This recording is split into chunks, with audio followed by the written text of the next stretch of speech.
So where does your story begin? So my story begins in Ghana. I grew up in, it was a Christian household, but it was also religious. So I always heard about God one way or the other. We'd go to church on Sunday, go back to the regular from Monday to Saturday. And that was the routine. I was not the perfect child either. I had I was a bit stubborn and also naughty. So my parents really also struggled to tame me, but I think that's when the lies of the enemy started, because then I started to feel as though I didn't belong in my family. I oftentimes questioned, was I adopted? And so that changed the way in which I also saw their mindsets. I always tried to perform in school as well to get good grades so they could acknowledge me and show me more love. I was mainly raised by my grandparents from my mom's side. And yeah, that's how I grew up in Ghana. But my dad got a job in Qatar, so I moved with him to Qatar. So we go to church on Fridays, the same routine, religion, just more oh yeah, I'm just going to church. It was nice to see friends. But in Qatar, that's when I went to high school. I was expecting to start a new life, the perfect life that I saw in movies, because I took a plane and I'm in Qatar, a new country, a foreign country. So I was expecting sort of a fairy tale life. In high school, it was quite difficult. I attempted my life. Also, suicidal thoughts came into my life. I was depressed. I didn't see the point of life. I wanted to, just end everything and be okay, no one would miss me. Those were the kind of thoughts that were going through my mind. No one would miss me if I wasn't here. It would just be easier for everyone if I wasn't existing. And I attempted multiple times to take my life, but at the last moment, it would just not work out. So when I finished high school, I decided to move from Qatar again. I think moving from Ghana to Qatar and then from Qatar to the Netherlands was my way of escape as well. I wanted to run away from the whole thing. So I came to the Netherlands thinking, again, I'm gonna start afresh, my way, my own way. I can write my own story, my own script. But unfortunately, the feelings and the thoughts followed me. And when I came to the Netherlands, instead of suicidal thoughts, I became a party animal in my second year of my bachelor's. And alcohol gave me a sense of freedom and confidence that I thought I didn't have in my day-to-day. And because I had that, people engaged with me more, people liked me. So I had a sense of affection and love from it. So I started to drink a bit more and go out and get validation from people. And that's what I sought out all the time. Those nights, I woke up feeling really horrible. It was never great.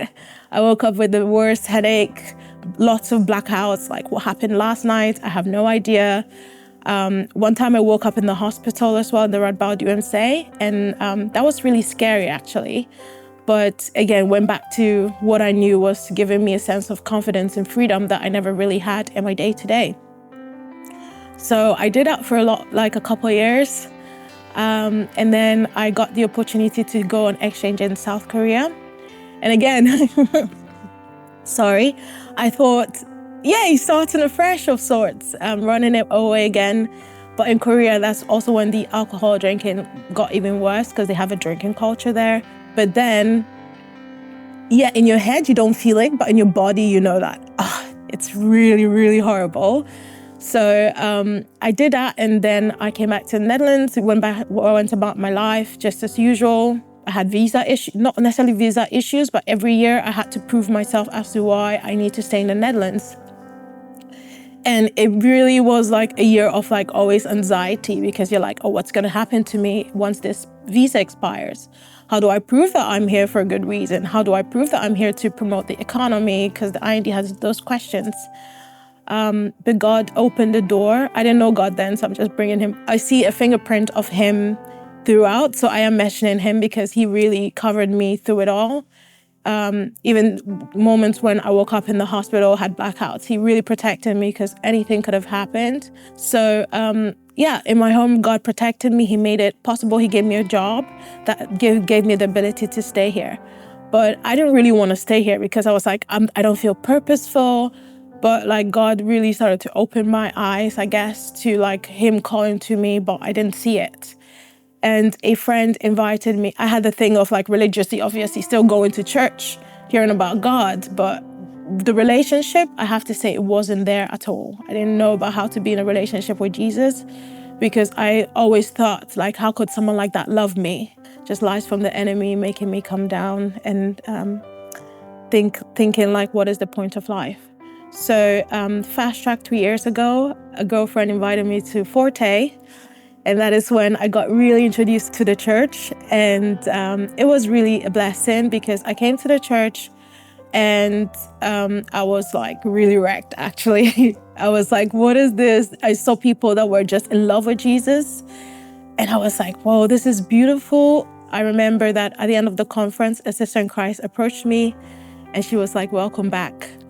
And I don't think she realizes what she said. I mean, I didn't also realize what she said myself. I went back to Nijmegen changed. Like, I didn't know what happened, but I was like, this has changed me. And I need to go back and see what this is, like what God is calling me to.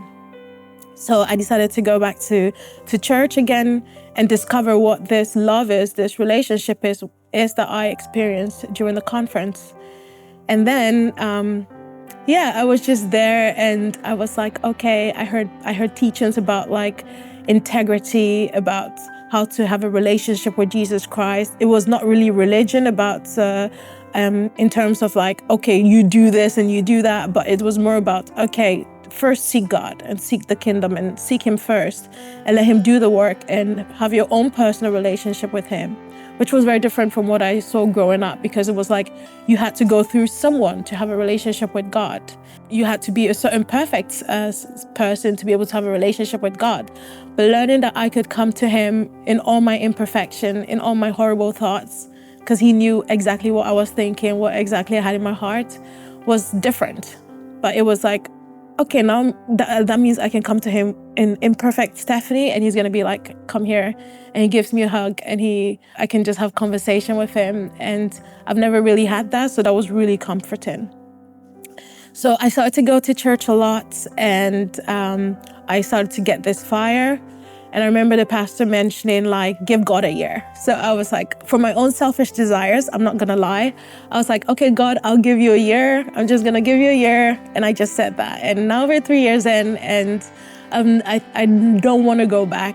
Looking back, I thought like that was the life, chasing the money, chasing like the people and the men and everything. But I've realized that chasing God is better. I was like, just like, alive, but not really. And it was really quite terrifying in a sense. But looking back, God really protected me. So I was like, God, I'm gonna give you a year. I've had a taste of who you are and what you do, but I'm not really sure if like you can make anything good out of me, actually. If there's anything that could come out of this piece of damaged goods, because that's how I saw myself. And in those 3 years, he transformed my life. He restored my idea of love.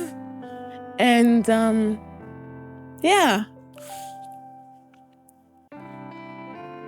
quite often I felt alone, but he's loved me. And I grew up with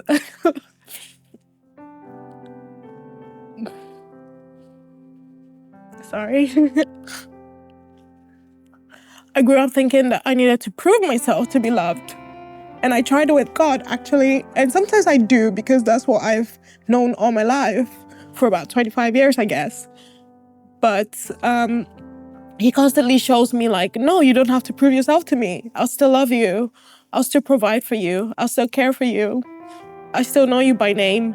You know, I still have a plan for your life. And he gave me purpose. And for the first time in my life, I'm like, okay, I want to live. I don't want to die.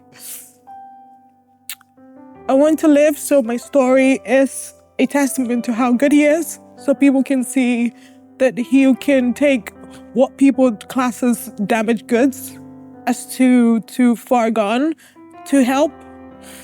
God has helped me, and he's restored me, and he's changed so much. And for the first time in my life, I feel like I'm getting somewhere. And even when the feelings come off sometimes, like, oh, am I worth it? Maybe I'm not enough, or the fear comes, or the rejection comes, I know that I'm not fighting it alone, because the Holy Spirit constantly reminds me that I'm here with you and I've got you. And I'm now in the Netherlands. I don't have to worry about what comes next in life because I've received also stability from God, both in my ability to stay here, but also just more of like my mindset. I never feel the need to run because then I know that He's got my back, so I can face things head on. I've healed from a lot of trauma with regards to the whole bullying and everything. And He was really close to me when I felt super brokenhearted. And I didn't know if it was repairable, but I guess he's the ultimate surgeon because He repaired and He restored. And it's been a really marvelous 3 years with God. And I am, for the first time, also really excited for what's to come. And based on your walk with the Lord and everything He has brought you from, what kind of encouragement would you give someone that is now going through this need of searching for fulfillment in anything else in the world? That's a good question. I'll say just run to God. I thought that I had to be clean and be perfect and be like a perfect princess with a bow on top to be able to be accepted by Him.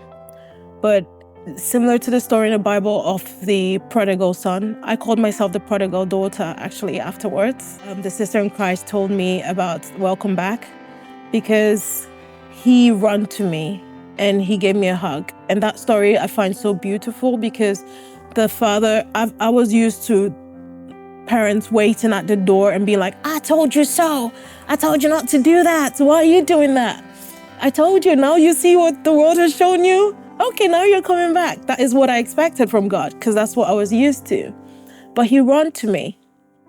And sometimes, quite often, like I say, I found God, but honestly, He found me.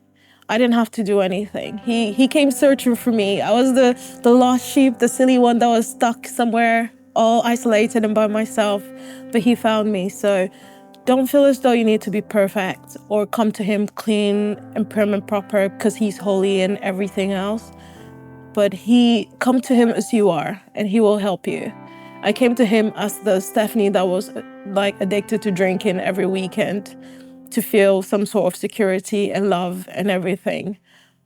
But He accepted me as that Stephanie and He changed me and He told me I don't need to do that. I don't need to drink to have that kind of love or get fulfillment from anything. I don't need to prove myself to anybody. I just need to focus my eyes on Him. I don't even need to prove myself to Him because He does the work. I just need to be like, okay, God, here I am. Use me. And so I think that is what I want to say to people, to encourage them that they can just go to God as they are, and He will just accept you. He will run to you. He will cover you. He will love on you like no one has ever loved. And it is the best adventure anyone could ever go on, really. And the purpose that He gives you afterwards, because I believe even with the story of the prodigal son, when he went back and felt like he wasn't purposeful, I'm sure that God, like his father gave him like more than he thought, like he deserved. And sometimes I sit there and I look and I'm like, God, I don't deserve any of this. But that's how faithful He is, and that's how marvelous He is, actually. And He is such a beautiful God. So just go to Him as you are, and He'll take you. Yeah. Thank you so much. Of course.